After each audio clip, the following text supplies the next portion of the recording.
शान्ताकारं भुजगशयनं पद्मनाभं सुरेशं विश्वाधारं गगनसदृशं मेघवर्णं शुभांगम् लक्ष्मीकान्तं कमलनयनं योगिधृध्यानगम्यं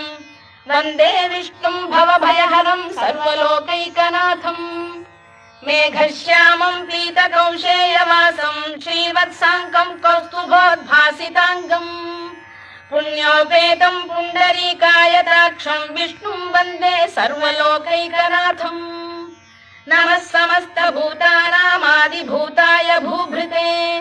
अनेकरूपरूपाय विष्णवे प्रभविष्णवे